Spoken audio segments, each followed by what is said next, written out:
Welcome back to the brand new episode of Prince Creates. So കഴിഞ്ഞ ക്ലാസ്സിൽ നമ്മൾ യൂണിറ്റിയുടെ ഇൻ്റർഫേസും കാര്യങ്ങളൊക്കെയാണ് നമ്മൾ പഠിച്ചത്. സോ ഇന്നത്തെ ക്ലാസ്സിൽ ഔട്ട് ആൻഡ് ഔട്ട് ഗെയിം ഒബ്ജക്ട്സിനെ കുറിച്ചാണ് നമ്മൾ പഠിക്കുന്നത്. ഒരു ഗെയിം ഒബ്ജക്ട്സ് എങ്ങനെ ഉണ്ടാക്കാം, അതിൻ്റെ പ്രോപ്പർട്ടീസ് എന്തൊക്കെയാണ്, ഇതെല്ലാമാണ് നമ്മൾ ഇന്നത്തെ ക്ലാസ്സിൽ പഠിപ്പിക്കുന്നത്. സോ നമുക്ക് നേരെ ക്ലാസ്സിലേക്ക് പോകാം. സോ നമ്മൾ കഴിഞ്ഞ ക്ലാസ്സിൽ main camera, direction light, cube ഇതിനെക്കുറിച്ചെല്ലാം പഠിച്ചിരുന്നു. സോ എന്താണ് ഒരു ഗെയിം ഒബ്ജക്റ്റ്? ഒരു ഗെയിം ഇപ്പോൾ നമ്മൾ യൂണിറ്റിയാണ് നമ്മൾ ഗെയിം എഞ്ചിനായിട്ട് യൂസ് ചെയ്യുന്നത്. സോ ഒരു ഗെയിം ക്രിയേറ്റ് ചെയ്യാനായിട്ട് നമ്മൾ ഉപയോഗിക്കുന്ന ഏതൊരു സാധനവും ഗെയിം ഒബ്ജക്റ്റ്സ് ആണ്. സോ ഇവിടെ മെയിൻ ക്യാമറ ഒരു ഗെയിം ഒബ്ജക്റ്റാണ്, ഡയറക്ഷൻ ലൈറ്റ് ഒരു ഗെയിം ഒബ്ജക്റ്റാണ്, ക്യൂബ് ഒരു ഗെയിം ഒബ്ജക്റ്റാണ്. സോ ഒരു ഗെയിം ഒബ്ജക്റ്റ് എങ്ങനെ ക്രിയേറ്റ് ചെയ്യാം? നമ്മൾ കഴിഞ്ഞ ക്ലാസ്സിനകത്ത് നമ്മൾ ഡിഫോൾട്ട്ലി ഒരു സീൻ ഓപ്പൺ ചെയ്തപ്പോൾ തന്നെ നമുക്ക് മെയിൻ ക്യാമറ, ഡയറക്ഷൻ ലൈറ്റാണ് ഇതുണ്ടായിരുന്നു. ക്യൂബ് നമ്മൾ ക്രിയേറ്റ് ചെയ്തതാണ്. ക്യൂബ് ക്രിയേറ്റ് ചെയ്ത സമയത്ത് ഞാൻ പറഞ്ഞിരുന്നു നമുക്കത് പിന്നീട് ഡിസ്കസ് ചെയ്യാമെന്ന്. പിന്നീടാണ് ഇപ്പോൾ. സോ എങ്ങനെ ഒരു ഗെയിം ഒബ്ജക്റ്റ് നമുക്കൊരു ഗെയിമിനകത്ത് ക്രിയേറ്റ് ചെയ്യാം? സോ നമ്മുടെ മൗസ് എടുക്കുക, ഹൈറാർക്കിയിൽ റൈറ്റ് ക്ലിക്ക് ചെയ്യുക. സോ അവിടെ നമുക്ക് ക്രിയേറ്റ് എം ടി എന്ന് പറഞ്ഞൊരു സംഭവം കാണാം. അത് ജസ്റ്റ് ക്ലിക്ക് ചെയ്ത് കഴിഞ്ഞാൽ അതിൻ്റെ പേര് ഡിഫോൾട്ട്ലി വന്നത് ഗെയിം ഒബ്ജക്റ്റ് എന്നാണ്. സോ ഇതൊരു എം ടി ഗെയിം ഒബ്ജക്റ്റ് ആണ്. ഇതാ ക്യൂബിൻ്റെ മുകളിലിരിക്കുന്നതുകൊണ്ട് ക്യൂബല്ല, ക്യൂബ് ഞാൻ വേണമെങ്കിൽ ഓഫ് ചെയ്ത് കാണിച്ചു തരാം. ഇതൊരു എം ടി ഗെയിം ഒബ്ജക്റ്റ് ആണ്. ഇതിനകത്ത് ഒന്നുമില്ല, ജസ്റ്റ് എന്താ പറയുക, ഒന്നുമില്ലാത്തൊരു ഹോളോ പോലുള്ളൊരു ഒബ്ജക്റ്റാണ് എം ടി ഗെയിം ഒബ്ജക്റ്റ്. ഇത് എന്തിനു വേണ്ടി യൂസ് ചെയ്യണം എന്നുള്ളത് നമുക്ക് ഈ ക്ലാസ്സിൻ്റെ ലാസ്റ്റ് ഞാൻ പറയാം. സോ നമുക്ക് യൂഷ്വലി നമ്മൾ കണ്ടിട്ടുള്ള അടുത്ത ആ ഒരു കാറ്റഗറിയിലേക്ക് പോകാം. 3D game object. സോ നമ്മൾ നോർമലി നമ്മൾ റിയൽ ലൈഫിൽ കാണുന്ന ഏതൊരു ഒബ്ജക്റ്റും 3D ഒബ്ജക്റ്റാണ്. കാരണം നമ്മൾ ജീവിക്കുന്ന ഒരു 3D വേൾഡിലാണ്. സോ ഈ ലാപ്ടോപ്പിൽ 3D ഒബ്ജക്റ്റാണ്. ഞാനും നിങ്ങളും എല്ലാം ഒരു 3D ഒബ്ജക്റ്റാണ്. സോ ഇവിടെ യൂണിറ്റി തന്നെ ഡിഫോൾട്ട്ലി നമുക്ക് കുറച്ച് ഗെയിം ഒബ്ജക്ട്സ് ഗെയിമിന് വേണ്ടി തന്നിട്ടുണ്ട്. അതല്ലാത്ത കുറേ സാധനങ്ങളുണ്ടെങ്കിൽ നമ്മളത് മായയിലോ വിഷ്വൽ മാക്സിലോ എവിടെയെങ്കിലും ക്രിയേറ്റ് ചെയ്തിട്ട് നമ്മളിവിടെ ഒന്ന് അപ്ലോഡ് ചെയ്യണം. സോ ഒരുപാട് കോംപ്ലിക്കേറ്റഡ് ആക്കുന്നില്ല. 3D ഒബ്ജക്റ്റ്, ഒരു 3D ഒബ്ജക്റ്റ് നമുക്ക് എടുക്കാം. ക്യൂബ് ജസ്റ്റ് ഒന്ന് ടാപ്പ് ചെയ്ത് കഴിഞ്ഞാൽ അവിടെ ഒരു ക്യൂബ് വന്നു. ഈ ക്യൂബിന് എന്തെല്ലാം പ്രോപ്പർട്ടീസാണോ ഉള്ളത് ഒന്ന് നോക്കാം. ഞാൻ പറഞ്ഞിരുന്നു പ്രോപ്പർട്ടീസ് അറിയണമെങ്കിൽ ആ ക്യൂബിൽ ക്ലിക്ക് ചെയ്തിട്ട് അതിൻ്റെ ഇൻസ്പെക്ടറിനകത്തേക്ക് പോകണം. സോ ഒരു ക്യൂബിൻ്റെ ഇൻസ്പെക്ടറിനകത്ത് എന്തെല്ലാം കാര്യങ്ങളുണ്ട്? ഒന്ന്, അതിൻ്റെ പൊസിഷൻ ഉണ്ട്. ഓക്കെ, ഫസ്റ്റ് ഓഫ് ഓൾ അതിൻ്റെ ട്രാൻസ്ഫോം ഉണ്ട്. അതിനകത്ത് ഫസ്റ്റ് പോയിൻ്റായിട്ട് അല്ലെങ്കിൽ ഫസ്റ്റ് സബ് ഡിവിഷനായിട്ട് അതിനകത്ത് പൊസിഷൻ ഉണ്ട്. പൊസിഷൻ നമുക്ക് ഇതിലൂടെ ചേഞ്ച് ചെയ്യാൻ പറ്റും. ഇവിടെ ചേഞ്ച് ചെയ്യുന്നതനുസരിച്ച് ഇവിടെ അത് മാറുന്നത് നിങ്ങൾക്ക് കാണാം. വൈ ആക്സിസ് ഉണ്ട്, സെഡ് ആക്സിസ് എല്ലാം ഉണ്ട്. അതുപോലെ തന്നെ റൊട്ടേഷൻ ഉണ്ട്. നമുക്ക് ഈ ഗെയിം ഒബ്ജക്റ്റിനെ എക്സ് ആക്സിസ് വെച്ച് റൊട്ടേറ്റ് ചെയ്ത് കഴിഞ്ഞാൽ എങ്ങനെ ഇരിക്കും? ഇപ്പോൾ നിങ്ങൾക്ക് സ്ക്രീനിനകത്ത് കാണാം. ഞാൻ എക്സിനകത്ത് റൊട്ടേറ്റ് ചെയ്യുമ്പോൾ ബാക്കി വൈ യൂസിട്ടും കോൺസ്റ്റൻ്റ് ആയിട്ട് നിന്നിട്ട് എക്സ് മാത്രം റൊട്ടേറ്റ് ചെയ്യുമ്പോഴുള്ള അവസ്ഥയാണ് കാണുന്നത്. പഴയ പൊസിഷനിലേക്ക് കൊണ്ടുവരാം. ഇനി വൈ റൊട്ടേറ്റ് ചെയ്ത് എങ്ങനെ ഇരിക്കും, സെഡ് റൊട്ടേറ്റ് ചെയ്ത് എങ്ങനെ ഇരിക്കും, ഇതെല്ലാം നമുക്ക് ഇവിടെ നിന്ന് ജസ്റ്റ് ഡ്രാഗ് ആൻഡ് ഡ്രോപ്പ് ചെയ്ത് കഴിഞ്ഞാൽ നമുക്ക് അതിനനുസരിച്ച് കാണാം. സ്കെയിലിംഗ് ഉണ്ട്. സ്കെയിലിംഗ് എന്ന് പറഞ്ഞു കഴിഞ്ഞാൽ അതിനെ എന്താ പറയുക, വലുതാക്കുന്ന ഒരു പ്രോപ്പർട്ടിയാണ്. സോ ഇവിടെ 2 ഇട്ട് കഴിഞ്ഞാൽ എക്സ് ആക്സിസിനകത്ത് നമ്മുടെ ക്യൂബിൻ്റെ സൈസ് ഡബിൾ ആയിരിക്കുന്നത് കാണാം. ഓക്കെ, വൈക്കകത്ത് 3 ഇട്ടു, സെഡിനകത്ത് 2 ഇട്ടു. സോ നമുക്ക് ആവശ്യത്തിനനുസരിച്ച് നമ്മുടെ ഗെയിമിനകത്ത് എങ്ങനെയാണോ ഒരു ബ്രിക്ക് വേണ്ടത് അതിനനുസരിച്ച് നമുക്കിവിടെ അത് മാനിപ്പുലേറ്റ് ചെയ്ത് എടുക്കാം. സോ ഇവിടെ ഒരു മെഷ് ഫിൽറ്റർ വന്നിട്ടുണ്ട്, മെഷ് റെൻഡർ വന്നിട്ടുണ്ട്. ഇവിടെ മെഷ് റെൻഡർ എന്ന് പറഞ്ഞു കഴിഞ്ഞാൽ ഈ മെഷ് റെൻഡർ എന്ന് പറഞ്ഞൊരു പ്രോപ്പർട്ടിയാണ് അവിടെ അതിന് നമ്മൾ കാണുന്ന ആ ഒരു ഇമ്പാക്റ്റ് അല്ലെങ്കിൽ കാണുന്ന ആ വ്യാപ്തി അതിന് കൊടുക്കുന്നത്. ഇപ്പോൾ ഞാൻ ജസ്റ്റ് ഓഫ് ചെയ്യുകയാണെങ്കിൽ അവിടെ ഒന്നുമില്ല, പക്ഷെ അവിടെ ആ ക്യൂബ് ഉണ്ട് ആ ഒരു പോയിന്റിനകത്ത്. പക്ഷേ അതിൻ്റെ ആ ഒരു നമ്മൾ വിസിബിളി കാണുന്ന ആ ഒരു പോർഷനാണ് മെഷ് റെൻഡർ. ഇനി ബോക്സ് കൊളൈഡർ. ഞാനൊരു ഗെയിം എഞ്ചിൻ്റെ കാര്യങ്ങൾ പറഞ്ഞ സമയത്ത് കൊളീഷൻ ഡിറ്റക്ഷൻ ഒരു വലിയ ഇമ്പോർട്ടൻറ്റ് പോയിൻ്റ് ആണെന്ന് പറഞ്ഞിരുന്നു. സോ ഇവിടെ ഈ ബോക്സ് നമ്മുടെ ഗെയിമിനകത്ത് ഉപയോഗിക്കുന്ന ബോക്സ് ആണെന്ന് വിചാരിച്ചോ, ഇത് നമ്മൾ ഹിറ്റ് ചെയ്ത് കഴിഞ്ഞാൽ അറിയണം. സോ അതിന് വേണ്ടിയിട്ട് ഇതിൻ്റെ നമ്മൾ ക്യൂബ് എന്ന് പറഞ്ഞ് ഡയറക്റ്റ്ലി ക്രിയേറ്റ് ചെയ്യുന്നതിനൊപ്പം തന്നെ അതിൻ്റെ ബോക്സ് കൊളൈഡർ അതിനകത്ത് വരും. ഇപ്പോൾ ഞാൻ ഈ മെഷ് റെൻഡർ ഓഫ് ചെയ്താൽ പോലും ഇവിടെ നിങ്ങൾക്ക് കാണാം ആ ഒരു ഹോളായിട്ടുള്ള ആ ഒരു ബോക്സ് കൊളൈഡർ അവിടെ പ്രസൻ്റ് ആണ്. സോ നമുക്ക് ഇങ്ങനൊരു സാഹചര്യം എപ്പോഴെങ്കിലും ഉപയോഗിക്കേണ്ടി വരുമോ? ഒന്ന് ആലോചിച്ച് നോക്കിയേ. അതായത് മെഷ് റണ്ടർ ഇല്ലാതെ, അതായത് അതിൻ്റെ കാഴ്ചയിലില്ലാതെ അതിൻ്റെ കൊളീഷൻ ഡിക്റ്റേറ്റ് ചെയ്യാൻ വേണ്ടി മാത്രമായിട്ട് നമുക്ക് ഗെയിമിനകത്ത് ക്യൂബ് ഉപയോഗിക്കേണ്ടി വരുമോ? വരും. നമ്മളൊരു കാർ റേസിംഗ് ആണ് നമ്മൾ ഗെയിമായിട്ട് ചെയ്യുന്നതെന്ന് വിചാരിച്ചോ. അതിൻ്റെ ഫിനിഷിംഗ് ലൈനിൽ നമുക്ക് ഒരിക്കലും ഫിനിഷ് ലൈനിൻ്റെ ഫസ്റ്റ് ടച്ച് ചെയ്യുന്ന ആളെ നമുക്ക് എന്തായാലും കണ്ടുപിടിക്കേണ്ടതുണ്ട്. പക്ഷേ ആ ഫിനിഷ് ലൈനിൻ്റെ അവിടെ നമുക്കൊരു അലമാര പോലത്തെ ഒരു സാധനം കൊണ്ടുവന്ന് ഇടാൻ പറ്റില്ല. കാരണം അതിന് ഹിറ്റ് ചെയ്യുന്നത് ഒരു കറക്റ്റായ ഒരു മെത്തേഡല്ല. പക്ഷേ അവിടെ ഹിറ്റ് ചെയ്യുന്ന ആരാന്ന് കണ്ടുപിടിക്കാൻ വേണം. അപ്പോൾ നമ്മൾ എന്ത് ചെയ്യും? നമ്മൾ മെഷ് റണ്ടർ അവിടെ ഓഫ് ചെയ്തതിന് ശേഷം അവിടെ ഒരു ബോക്സ് കൊളൈഡർ ഓൺ ചെയ്തിടും. അപ്പോൾ അവിടെ ആരാണ് ആദ്യം ഹിറ്റ് ചെയ്തതെന്ന് നമുക്ക് അറിയാൻ പറ്റും. ഓക്കെ, ആ ഹിറ്റ് ചെയ്തിട്ട് അവിടെ നിൽക്കാതെ അതിൻ്റെ ഉള്ളിലൂടെ തുളച്ചു പോകാനുള്ള കോഡ് നമുക്ക് പിന്നീട് അതിനെപ്പറ്റി സംസാരിക്കാം. അത് നമുക്ക് ചെയ്യാനും പറ്റും. സോ ഇവിടെ ഓരോ ഗെയിം ഒബ്ജക്റ്റും നമ്മളിവിടെ ഡിസ്ക്രൈബ് ചെയ്യുമ്പോഴും നമ്മുടെ മനസ്സിലുള്ള ആ ഒരു ഗെയിമിനകത്തേക്ക് എങ്ങനെയൊക്കെയാണ് അത് യൂസ്ഫുള്ളായിട്ട് ഇംപ്ലിമെൻറ്റ് ചെയ്യാൻ പറ്റുകയെന്നുള്ളത് ആലോചിക്കുക. സോ നെക്സ്റ്റ് 3D ഒബ്ജക്റ്റിനകത്ത് സ്പിയർ ക്യൂബ് ഓഫ് ചെയ്യാനായിട്ട് ജസ്റ്റ് ക്ലിക്ക് ചെയ്യുക. ഇൻസ്പെക്ടറിൻ്റെ അവിടെ ആ ടിക്ക് സിമ്പിളിനകത്ത് ഓഫ് ചെയ്താൽ മതി. സ്പിയർ എടുത്തു കഴിഞ്ഞാൽ നമ്മൾ നേരത്തെ പറഞ്ഞ പോലെ തന്നെ ട്രാൻസ്ഫോം ഉണ്ട്, റൊട്ടേഷൻ ഉണ്ട്, സ്കെയിലുണ്ട്, ഓക്കെ, എല്ലാം ഉണ്ട്. നമ്മൾ ആ ഒരു ക്യൂബിൻ്റെ കേസിനകത്ത് പറഞ്ഞ പോലെ തന്നെ എല്ലാ കാര്യങ്ങളും ഉണ്ട്. മെഷ് റണ്ടർ ഉണ്ട്. ഇത് ഓഫ് ചെയ്ത് കഴിഞ്ഞാൽ ഇങ്ങനെ കാണാം. ഇവിടെ നേരത്തെ ബോക്സ് കൊളൈഡറാണ് ഉണ്ടായിരുന്നത്. കാരണം എന്താണ്? ഒരു ബോക്സിന് അതിൻ്റെ എഡ്ജസും കാര്യങ്ങളും പെർഫെക്റ്റ് ആയിട്ട് കിട്ടണം. അത് ഹിറ്റ് ചെയ്യുന്ന സമയത്ത് ആ രീതിയിൽ വേണം അത് ആക്ട് ചെയ്യാനായിട്ട്. പക്ഷെ ഒരു സ്പിയർ അങ്ങനെയാണോ ആക്ട് ചെയ്യേണ്ടത്? അല്ല. ഒരു സ്പിയർ നിലത്ത് വീഴാണെന്നുണ്ടെങ്കിൽ ആ ഒരു ഏറ്റവും ബോട്ടം പോയിന്റ് മാത്രമേ ടച്ച് ചെയ്യാൻ പാടുള്ളൂ. സോ ആ രീതിയിലുള്ള കൊളൈഡറാണ് ഇവിടെ യൂണിറ്റി ഡിഫോൾട്ട്ലി നമുക്ക് തന്നിട്ടുള്ളൂ, സ്പിയർ കൊളൈഡർ.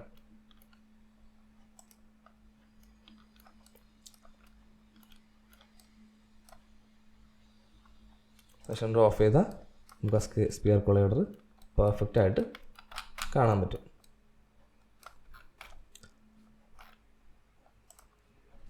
ക്യൂബ് സ്പിയർ മാത്രമല്ല, കുറേ വേറെ ഫീച്ചേഴ്സും വേറെ കുറേ മോഡൽസും യൂണിറ്റ് തരുന്നുണ്ട്. ക്യാപ്സ്യൂൾ, അതിനനുസരിച്ചുള്ള ക്യാപ്സ്യൂൾ വളരെ കൊടുത്തിട്ടുണ്ട്. എല്ലാം റിപ്പീറ്റ് ചെയ്ത് പറയുന്നില്ല. ഒബ്ജക്റ്റിനകത്ത് നമുക്ക് പിന്നെ നോക്കാം. പ്ലെയിൻ വരുന്നുണ്ട്, ക്വാഡ് വരുന്നുണ്ട്, അങ്ങനെ കുറേ സാധനങ്ങൾ വരുന്നുണ്ട്.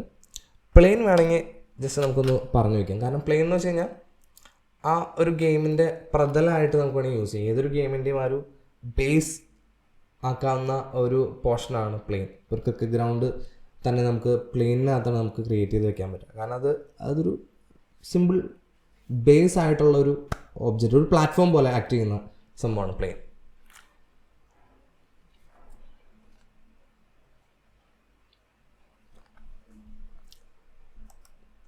സോ നമുക്കിതെല്ലാം ഓഫ് ചെയ്യാം. ഇനി നമുക്ക് ഗെയിമിനകത്ത് 2D ഗെയിം ഒബ്ജക്റ്റ് ഉണ്ട്. ഉദാഹരണത്തിന് നമ്മൾ കഴിഞ്ഞ ക്ലാസ്സിനകത്ത് ഈ ബേർഡിനെ ഞാൻ ഡ്രാഗ് ആൻഡ് ഡ്രോപ്പ് ചെയ്ത സമയത്ത് പറഞ്ഞിരുന്നു ഇതൊരു 2D ഗെയിം ഒബ്ജക്റ്റ് ആണെന്ന്. 2D ആകുമ്പോഴുള്ള സംഭവം എന്താണ്? ഇപ്പോൾ ഈ സ്പ്രൈറ്റിനെ ഡിഫോൾട്ടായിട്ട് അതായത് നമ്മൾ എങ്ങനെയാണോ ഈ ഇമേജ് ഇങ്ങോട്ടേക്ക് കൊണ്ടുവന്നത് അതേ രീതിയിലാണ് കൊണ്ടുവന്നതെന്ന് ചോദിച്ചോ. ഇത് നമുക്ക് ഇവിടെ ഡ്രാഗ് ആൻഡ് ഡ്രോപ്പ് ചെയ്യാനായിട്ട് പറ്റില്ല. ഇവിടെ ഇത് ക്ലിക്ക് ചെയ്തതിന് ശേഷം, അതായത് നമ്മൾ ഗെയിമിനകത്തേക്ക് കൊണ്ടുവരുന്ന ഏതൊരു ഇമേജും നമ്മൾ ക്ലിക്ക് ചെയ്തതിന് ശേഷം അതിനിവിടെ സ്പ്രൈറ്റ് 2D ആൻഡ് UI ആയിട്ട് അപ്ലൈ ചെയ്യണം. അതിനുശേഷം നമ്മളിത് ഡ്രാഗ് ആൻഡ് ഡ്രോപ്പ് ചെയ്ത് കഴിഞ്ഞാൽ അത് അവരുടെ 2D ഗെയിം ഒബ്ജക്റ്റ് ആയിട്ട് വരും. 2D ഗെയിം ഒബ്ജക്റ്റ് എന്ന് പറഞ്ഞാൽ എന്താണ്? ജസ്റ്റ് ഒരു സ്റ്റിക്കർ പോലെ. ഇവിടെ നോക്കി കഴിഞ്ഞാൽ ആ ഒരു ഇത് നിങ്ങൾക്ക് കാണാം. അതിനൊരു Z ആക്സിലേക്കൊരു എന്താ പറയുക, വിട്ടില്ല. ഇതൊരു റിയൽ വേൾഡ് ഒബ്ജക്റ്റ് അല്ല. അതൊരു ജസ്റ്റ് ഒരു സിംപിളി ഒരു ബ്ലേഡ് പോലെ അത്രയും വിചാരിച്ചാൽ മതി.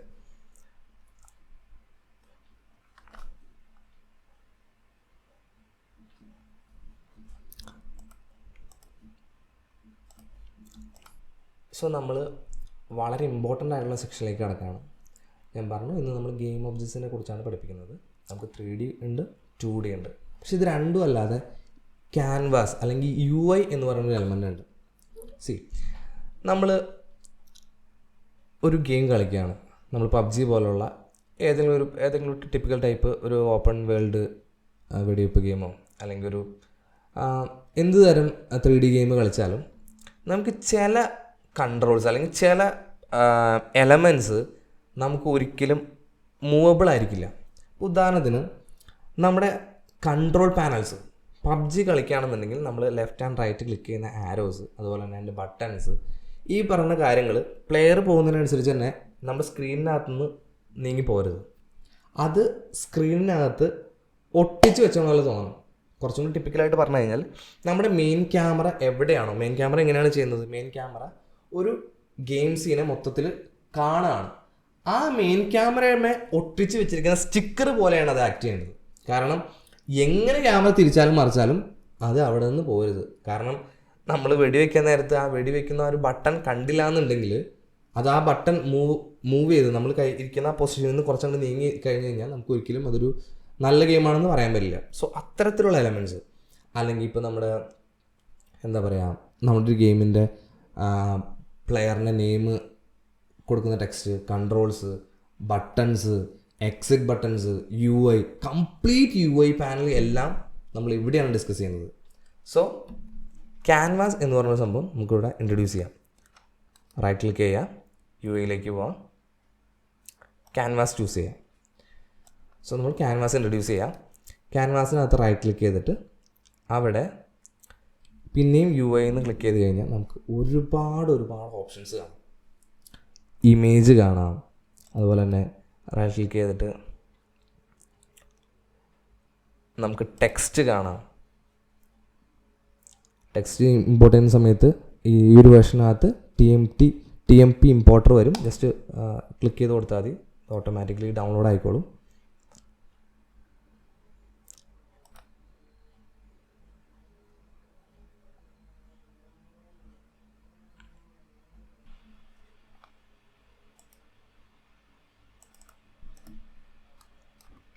അങ്ങനെ പല ആ ഒരു ഓപ്ഷൻസും അതിനകത്തുണ്ട്. അവിടെ ഗെയിം ഒബ്ജക്റ്റ് ക്രിയേറ്റ് ചെയ്യാനുള്ള ഓപ്ഷൻസിനകത്ത് ഇമേജ്, ടെക്സ്റ്റ്, ബട്ടൺ, അങ്ങനെ ഒട്ടനവധി ഓപ്ഷൻസ് ഉണ്ട്. ഇപ്പം നിങ്ങൾ ചിലരെങ്കിലും ചിന്തിച്ചാണ്, നമ്മൾ നേരത്തെ 2D ഗെയിം ഒബ്ജക്റ്റ് നമ്മൾ കണ്ടിരുന്നു.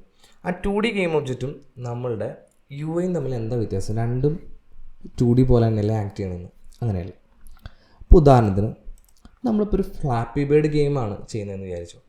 ആ ഫ്ലാപ്പി ബേർഡ് ഗെയിമിനകത്ത് ആ ബേർഡിൻ്റെ ഹെഡ്, അതായത് ബേർഡിൻ്റെ ഹെഡാണല്ലോ നമ്മളിങ്ങനെ മൂവ് ചെയ്ത് ആ ഒരു ബേർഡാണല്ലോ പറന്നു പോകുന്നത്. ആ ഒരു ബേർഡിൻ്റെ ഹെഡ് നമുക്ക് ഒരിക്കലും UIയിൽ ചെയ്തെടുക്കാൻ പറ്റില്ല. അത് നമ്മൾ സ്പ്രൈറ്റിലാണ് ചെയ്തെടുക്കുന്നത്. കാരണം അതിനൊരു മൂവ്മെൻ്റ് ഉണ്ട്. അതുപോലെ തന്നെ അതൊരു പെർട്ടിക്കുലർ രീതിയിലുള്ള ആനിമേഷൻ മൂവ്മെൻ്റ് അല്ല, നമ്മൾ ടച്ച് ചെയ്യുന്നതിനനുസരിച്ച് അതിനൊരു മൂവ്മെൻ്റ് ഉണ്ട്. അതിന് ഹിറ്റ് ചെയ്യണം, അതിന് കൊളൈഡറും കാര്യങ്ങളും എല്ലാം ഉണ്ട്. സോ ഇത് നമ്മൾ 2D ഗെയിം ഒബ്ജക്റ്റ് ആയിട്ടാണ് നമ്മൾ ക്രിയേറ്റ് ചെയ്യുക. UI ഇതേ കേസിനകത്ത് സ്കോറും അതുപോലെ തന്നെ റീട്രൈ, പ്ലേ ബട്ടൺ, ഇതെല്ലാം നമ്മൾ UIയിനകത്താക്കി ചെയ്ത് വയ്ക്കാം. ഇവിടെ നമ്മുടെ ഗെയിമിനകത്ത് തന്നെ UIയുടെയും അതുപോലെ നോർമൽ ഗെയിം ഒബ്ജക്ട്സിൻ്റെയും പൊസിഷൻ വെരി മച്ച് ഡിഫറൻ്റ് ആയിരിക്കും. ഉദാഹരണത്തിന് നമ്മളിവിടെ ക്യൂബ് ഓൺ ചെയ്ത് വെച്ചു. ക്യൂബിന് ഡബിൾ ക്ലിക്ക് ചെയ്ത് കഴിഞ്ഞാൽ ക്യൂബിൻ്റെ പൊസിഷനിലേക്ക് പോകും. ഇവിടെയാണ്. ഇവിടെ ആ ബേർഡിൻ്റെ ഇമേജും നമ്മൾ ഓൺ ചെയ്ത് വെച്ചു. ഇതിൻ്റെ പൊസിഷൻ 000 ആണ്. നമ്മളിതും ഏറെക്കുറെ ആ ഒരു പൊസിഷനിലേക്ക് കൊണ്ടുവന്നു വിചാരിച്ചു. ഇവിടെ നമുക്ക് ആ രണ്ട് ഗെയിം ഒബ്ജക്റ്റിൻ്റെയും സെയിം ആ ഒരു സ്ഥലത്ത് കാണാം. പക്ഷെ നമ്മുടെ ക്യാൻവാസ് എവിടെയാണ് ഇരിക്കുന്നത്? ക്യാൻവാസ് ഇവിടെയാണ്. ക്യാൻവാസിനകത്ത് ഈ ഇമേജിൻ്റെ പൊസിഷനും 000 ആണ്. പക്ഷേ ഈ ക്യാൻവാസിൻ്റെ ഈ ഒരു ഇമേജിൻ്റെ ഒരു ഏരിയയിലെ നമ്മുടെ ആ ഒരു ക്യൂബോ കാര്യങ്ങളോ ഒന്നുമില്ല. അത് വേറെ ഒരു സ്ഥലത്ത് തന്നെയാണ് ക്രിയേറ്റ് ചെയ്ത് വെച്ചിട്ടുണ്ടാവുക. സോ അവിടെ ഒരു വലിയ ചേഞ്ച് ഉണ്ട്. കാരണം എന്താ, നമ്മുടെ മെയിൻ ക്യാമറയിൽ ഒട്ടിക്കുന്ന സ്റ്റിക്കറാണ് UI. സോ അത് നമ്മുടെ നോർമൽ ഗെയിം ഒബ്ജക്ട്സിൽ ഇരിക്കുന്ന സ്ഥലത്ത് കൊണ്ടുപോയി വെക്കേണ്ട ആവശ്യമില്ല. ഇനി നമ്മുടെ ഗെയിംസിന് എടുത്തിട്ട് ഇവിടെ വയ്ക്കാം. ജസ്റ്റ് ഡ്രാഗ് ആൻഡ് ഡ്രോപ്പ് ചെയ്തുള്ളൂ. ക്യൂബ് ഓഫ് ചെയ്തു. ഇവിടെ ഈ ഒരു ബേർഡ് 2D ഒബ്ജക്റ്റാണ്. കാരണം എന്താ, നമ്മൾ 2D ആയിട്ടാണ്, സ്പ്രൈറ്റ് റെൻഡർ ആയിട്ടാണ് അതിനെ വിളിച്ചിരിക്കുന്നത്. ഇവിടെ ക്യാൻവാസിൽ റൈറ്റ് ക്ലിക്ക് ചെയ്തിട്ട് നമ്മൾ UIയിൽ ഇമേജ് ചൂസ് ചെയ്തു. ആ ഇമേജിൻ്റെ അവിടെ നമ്മൾ ഈ ബേർഡിനെ വെച്ചു. ആക്ച്വലി ഇത് രണ്ടും ബേർഡ് തന്നെയാണ്, രണ്ടും ഇമേജ് തന്നെയാണ്. പക്ഷേ ഇത് UI ബേർഡ്, നേരത്തെ കാണിച്ചത് 2D bird. So 2D ബേർഡിന് തിരിച്ചറിയാനായിട്ട് 2D ബേർഡിന് വേണമെങ്കിൽ റെഡ് കളറിലേക്ക് നമ്മൾ കൊണ്ടുവന്നു. ജസ്റ്റ് ഇവിടെ കളർ ചേഞ്ച് ചെയ്തോളൂ.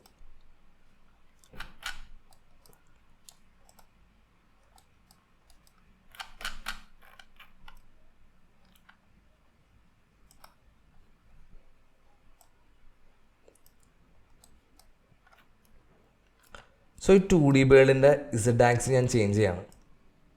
നിങ്ങൾക്ക് കാണാം അതവിടെ നമ്മുടെ തൊട്ടടുത്തേക്ക് വരുന്നുണ്ട്, അതുപോലെ തന്നെ ബാക്കിലോട്ട് ഇങ്ങനെ പോകുന്നുണ്ട്. സോ ഇവിടെ ഈ ക്യാൻവാസിൽ കിടക്കുന്ന നമ്മുടെ UI ബേർഡിനെ ഇസഡ് ആക്സിസ് ഞാൻ എത്ര ചേഞ്ച് ചെയ്താലും അത് അനങ്ങുന്നില്ല. കാരണം എന്താ, അത് സ്റ്റിക്കറാണ്, അത് ക്യാമറയിൽ ഒട്ടിച്ചിരിക്കുന്നത് വേറൊരു സ്റ്റിക്കറാണ്. സോ അത് എത്ര ഇസഡ് ആക്സിസ് നമ്മൾ ഇങ്ങനെ ചേഞ്ച് ചെയ്തുകൊണ്ടിരുന്നാലും അത് അവിടുന്ന് അതിനൊരു ഇസഡ് ആക്സിലേക്ക് ഒരു മൂവ്മെൻറ്റ് ഉണ്ടാവില്ല. സോ ക്യാൻവാസിനകത്തേക്ക് തിരിച്ച് വന്നു കഴിഞ്ഞാൽ നമുക്ക് ഇമേജ് ഉണ്ട്, ടെക്സ്റ്റ് ഉണ്ട്. ടെക്സ്റ്റൊക്കെ നമുക്ക് എവിടെ യൂസ് ചെയ്യാൻ പറ്റാം? നമ്മുടെ ഒരു ഗെയിം വിജയിച്ച സമയത്ത് ജസ്റ്റ് യു വിൻ അല്ലെങ്കിൽ യു ലോസ്റ്റ് എന്നൊക്കെ പറഞ്ഞ ടെക്സ്റ്റുകൾ നമുക്കിവിടെ കാണിക്കാൻ പറ്റുന്നതാണ്.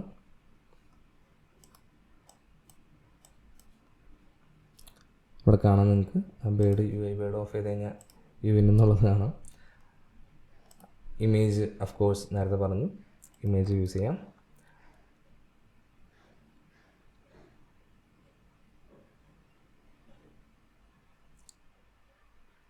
അതുപോലെ തന്നെ ടോഗിൾ യൂസ് ചെയ്യാം. സോ ടോഗിൾ ബട്ടൺ നമ്മൾ എവിടെയാണ് കണ്ടിട്ടുള്ളത്? നമ്മുടെ ഗെയിമിനകത്ത് മ്യൂസിക് ഓൺ ഓർ ഓഫ് ചെയ്യാനായിട്ട്, അല്ലെങ്കിൽ ഇപ്പോൾ ജസ്റ്റ് ഒരു ഫോം എടുക്കുകയാണെങ്കിൽ അവിടെ ജെൻഡർ മെയിൽ ഫീമെയിൽ ടിക്ക് ചെയ്യാനായിട്ട്, അങ്ങനെ ചെറിയ ചെറിയ ആവശ്യങ്ങൾക്കാണ് നമ്മൾ ടോഗിൾ യൂസ് ചെയ്യുക. സോ ടോഗിൾ നമ്മളൊന്ന് പ്ലേ ബട്ടൺ ഇവിടെ ക്ലിക്ക് ചെയ്ത് കഴിഞ്ഞാൽ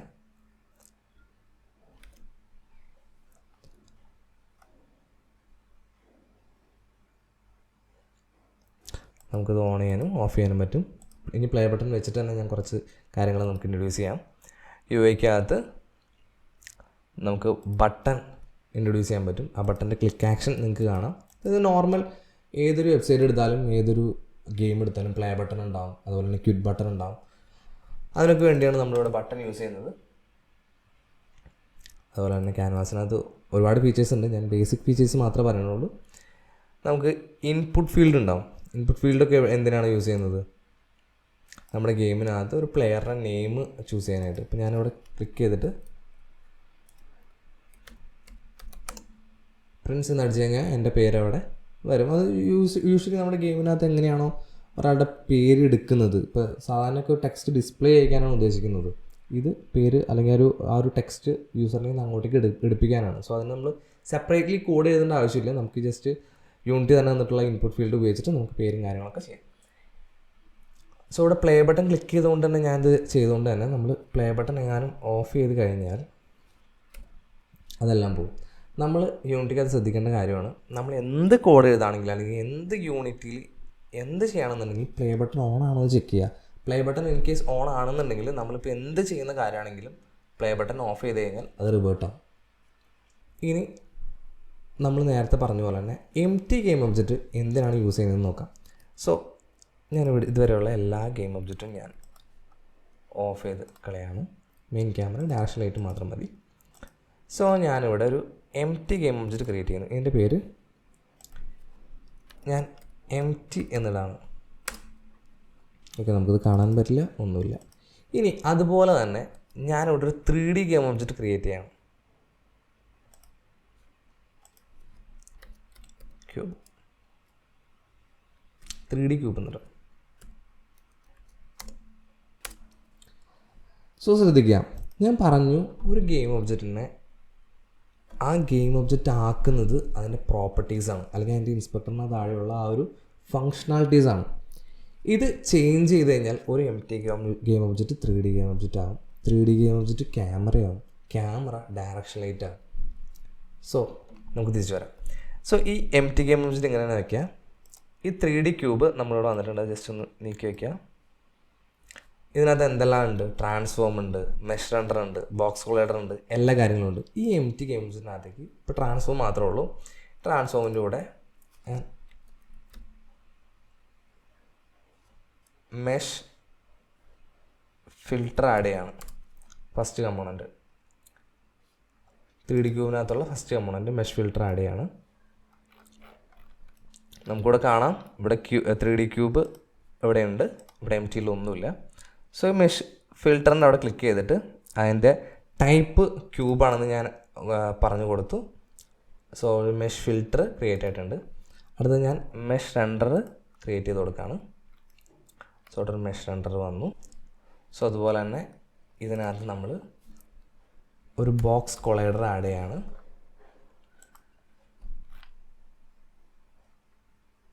ഇനി ഇതിൻ്റെ മെറ്റീരിയൽസിനകത്തേക്ക് നമ്മളൊരു വൈറ്റ് മെറ്റീരിയൽ ആഡ് ചെയ്യാണ്. അതുപോലെ തന്നെ ഈ 3D ക്യൂബിനകത്തുനിന്ന് നമ്മൾ ബോക്സ് കൊളൈഡർ റിമൂവ് ചെയ്യാണ്, മെഷ് റെൻഡർ റിമൂവ് ചെയ്യാണ്, അതുപോലെ തന്നെ മെഷ് ഫിൽട്ടർ റിമൂവ് ചെയ്യാണ്. നോക്കൂ, ഇപ്പോൾ നമ്മൾ MT എന്ന് പറഞ്ഞ് ഇട്ടാൻ ഗെയിം ഒബ്ജക്റ്റ് ഇവിടെ ഒരു 3D ഗെയിം ഒബ്ജക്റ്റായി, 3D ക്യൂബായി. 3D ക്യൂബ് വേറൊരു MT ഗെയിം ഒബ്ജക്റ്റായി. സോ ഇങ്ങനെയാണ് പ്രോപ്പർട്ടീസ് ഓരോ ഗെയിം ഒബ്ജക്റ്റിനെ സ്വാധീനിക്കുന്നത്. ഈ 3D ക്യൂബിനകത്ത് നമ്മൾ മെയിൻ ക്യാമറയുടെ ഫംഗ്ഷനാലിറ്റീസ് ഇട്ട് കൊടുത്തു കഴിഞ്ഞാൽ, അതായത് ക്യാമറ എന്ന് പറഞ്ഞ ഫംഗ്ഷനാലിറ്റി, ഇവിടെ നമ്മൾ ക്യാമറ ഓഫ് ചെയ്തു, ഇപ്പോൾ ഇവിടെ ക്യാമറ ഇല്ല എന്ന് പറഞ്ഞു. ഈ 3D ക്യൂബ് ഇപ്പോൾ ഇത് MT ആയിട്ട് ഇരിക്കുകയാണ്. ഇതിനകത്തേക്ക് ക്യാമറ എന്ന് പറഞ്ഞ പ്രോപ്പർട്ടി ആഡ് ചെയ്ത് കൊടുത്തു കഴിഞ്ഞാൽ ഇതാണ് പിന്നീട് ക്യാമറയായിട്ട് ആക്ട് ചെയ്യുന്നത്. ഓക്കെ, സോ അങ്ങനെ പല പല രൂപങ്ങളിലേക്കും പല പല ഭാവങ്ങളിലേക്കും നമുക്ക് ഈ ഗെയിം ഒബ്ജക്റ്റിനെ മാറ്റാൻ പറ്റും. സോ ഇന്നത്തെ വീഡിയോ എല്ലാവർക്കും ഇഷ്ടമായെന്ന് വിചാരിക്കുന്നു. ഇഷ്ടമായെങ്കിൽ ലൈക്ക് ചെയ്യുക. ഇനി വരുന്ന വീഡിയോസ് നഷ്ടമാകാതിരിക്കാനായിട്ട് സബ്സ്ക്രൈബ് ചെയ്യുക. ഗെയിം ഡെവലപ്മെൻറ്റായിട്ട് റിലേറ്റഡ് തന്നെ ഏത് ക്വസ്റ്റ്യൻസും കമൻറ്റ് ബോക്സിൽ ആൻസർ ചെയ്യുന്നതാണ്. Thank you.